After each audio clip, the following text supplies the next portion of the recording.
Yes, exactly. That's where the real philosophical richness lies, in the overlap.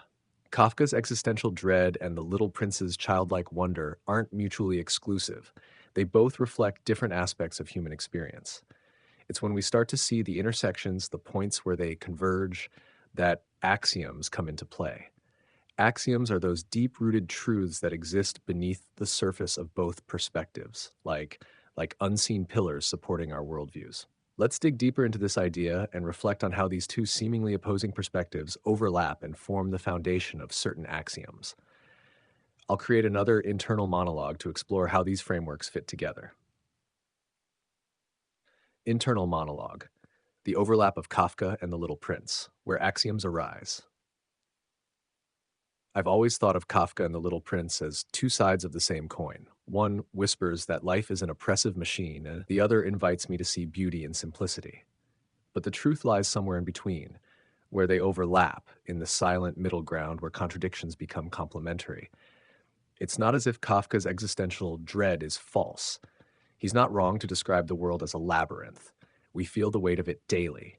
Systems entrap us, not just bureaucratically, but mentally, emotionally. Life does often feel like a series of corridors without end, rules that don't seem to make sense.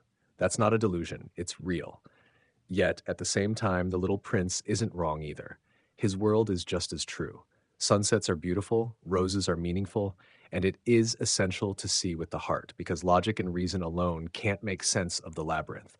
It's not one or the other. Both are true. This is where axioms begin to emerge. What's the underlying truth beneath both Kafka and the Little Prince? The common ground? I think it's this. Life is absurd, but meaning is something we create. Kafka shows us the absurdity, but the Little Prince shows us how to live in that absurdity without losing ourselves. We're given the labyrinth, yes, but we're also given the stars. This duality feels like a contradiction, but maybe that's just how the human experience works.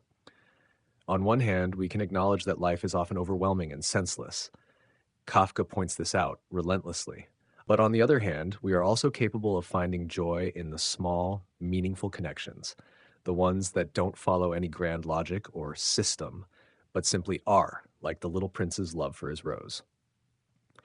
This is where axioms, the deep underlying truths, come in. Kafka and the Little Prince are two interpretations of the same reality, seen from different angles.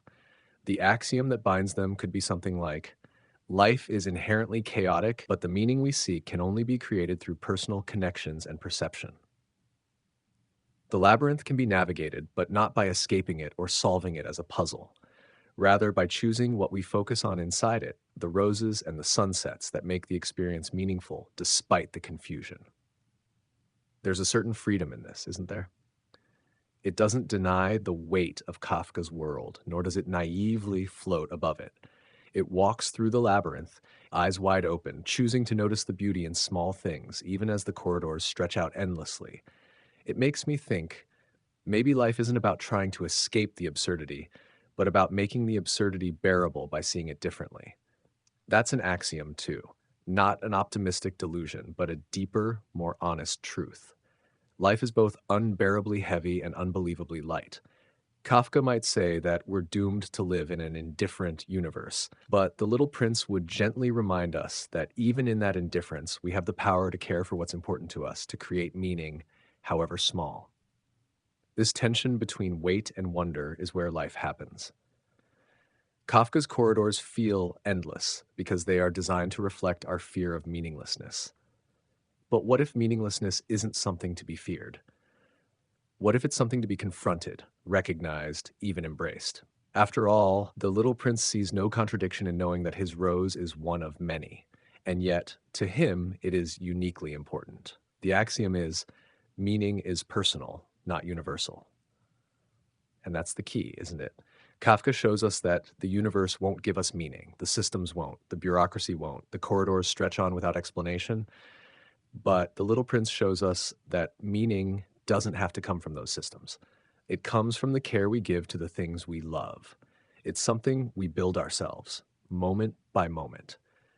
If the labyrinth is a symbol of life's endless complexity, then maybe the stars the Little Prince talks about represent those fleeting moments of clarity, those rare instances when we realize that life's meaning is not hidden somewhere outside of us, waiting to be discovered like prize, but is something we actively create by choosing where to place our attention, our love, our wonder.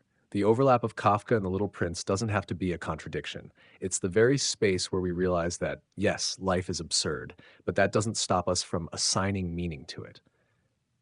Maybe it's in this tension, this balance of perspectives, that the real axioms of existence reveal themselves. The universe doesn't offer meaning. We create it. The labyrinth isn't meant to be solved, it's meant to be lived in. Our connections, however small, are what give life its shape. This idea of overlap is rich because it doesn't dismiss either worldview. Instead, it acknowledges that both Kafka's darkness and the Little Prince's light are facets of the same reality.